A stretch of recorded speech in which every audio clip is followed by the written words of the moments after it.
Good evening and welcome to the special episode of Nasscom Conversations, and thank you, Isabelle, for joining us here. Thank you for inviting me. It's a pleasure. Okay, we are hearing a lot more about skills-based organizations than job-based organizations. Does that fundamentally change how enterprises should be designed? Oh. So thank you very much, first of all, for asking this question, because 3 years ago, at AXA Global Business Services, we made this bold decision to turn the entity, this AXA entity, into a full-fledged skills-based organization. And we started from scratch.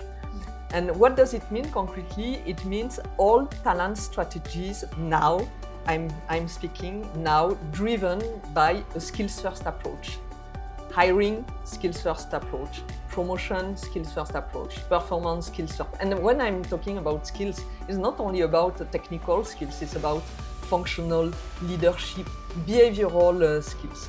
So yes, we had to look into almost everything. So yes, we had to redesign how we work together and how to shape and to understand capabilities across the organization. So we started it's quite a common, but we started by asking ourselves, what are our job families? Then what are our domains of expertise? And into that domain, what are the skills required? So we have built and developed a skills taxonomy using a proficiency scale of 4 levels. And today we have 450 roles, unique roles, documented with an average of 8 technical skills. And in parallel, we have also developed a leadership and behavioral framework. We call it Behaviors Compass because this is about our North Star. And it covers the entire organization, from the top EXCOM members to the frontline teams that are on the ground. It has been a 2 years and a half transformation journey. And as you can imagine, at the beginning, the most challenging piece was to convince my leadership team, my CEO, about something that was not existing elsewhere at AXA. And I am so proud that we in India are leading the way at AXA on this particular topic. And I can tell you that at the group level, in Europe, in Paris, they are closely looking at what we do because we have innovated. And it's in India.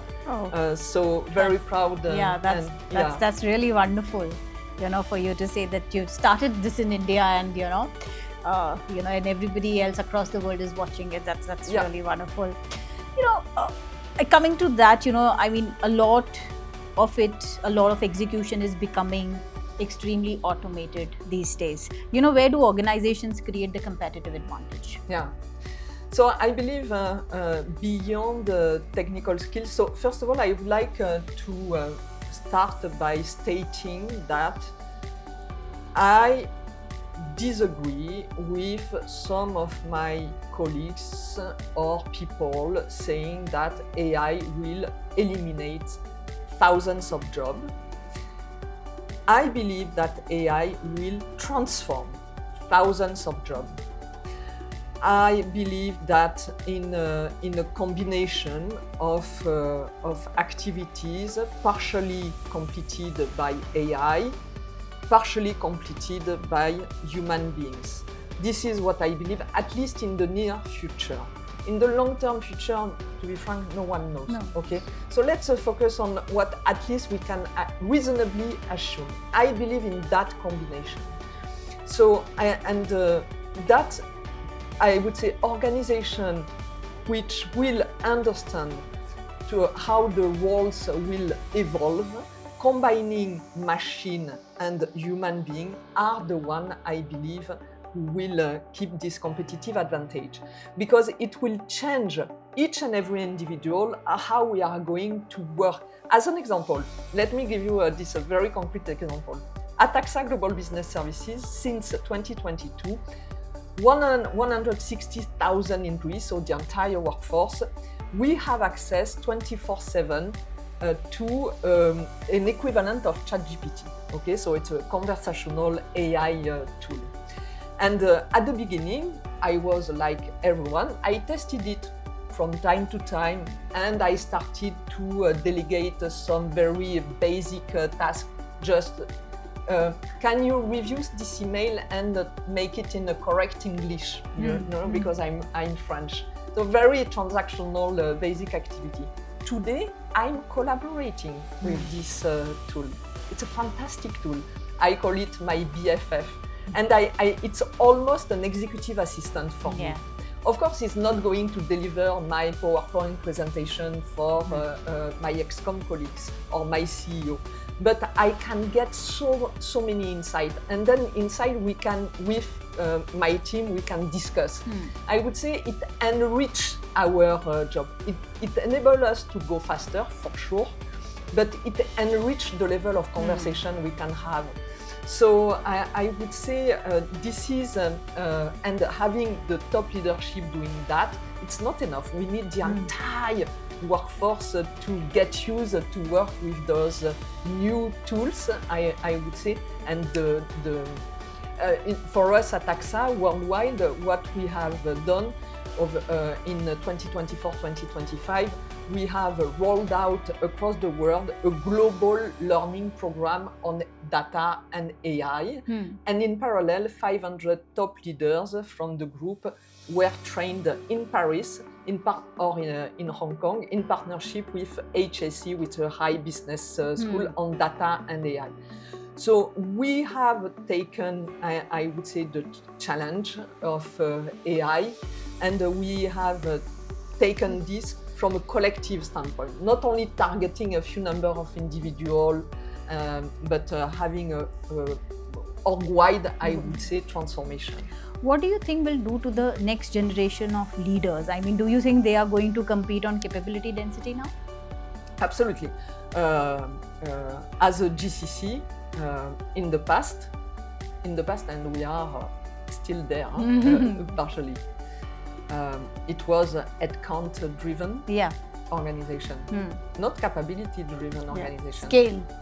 And absolutely, it was volume of fresher, young graduates, and so on. And GCC's position more as executioner. Command coming from the mother company, and India position as executioner. Today, I mean, we see the shift. Today, at AXA Global Business Services, we are closely collaborating to build an entire new AI platform at AXA. Collaborating, not maintaining the tool or upgrading this platform. By the way, it's still in the stage of development. We are truly, our teams work closely with some team in Europe and building this platform. And this is, I would say, something that needed to happen to India, to reposition India, because the talent are there, the capabilities are available, and it's about also European. I don't talk about US, but because at AXA we are mainly established in Europe, but also to re-articulate their expectation towards GCCs based in India. So, you know, I just come to my last question. For someone entering a GCC today, you know, what are the top 3 skills that will matter regardless of how technology works? Yeah, absolutely, regardless of the technology, because technology evolves at the speed of the light. We, as a human being, we evolve at the speed of biology. Yeah. So it's we can't cope with the evolution of technology, but we have we are somehow superhero, we have a superpower, which is curiosity. If we remain curious, I mean, opening eyes on something, listening maybe this podcast,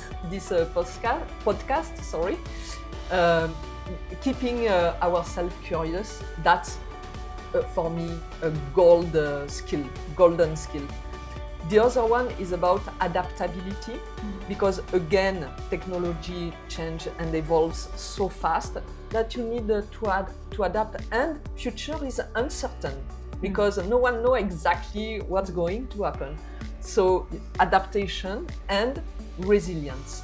Resilience, this ability to bounce back very quickly, which is, if you look at it, I would summarize in one word: growth mindset versus a fixed mindset. So if you ask me one word, in fact, it's two: growth mindset. Growth mindset. And with that, thank you so much, Isabelle. It was a pleasure having you. Thank you. Thank you so very much. much.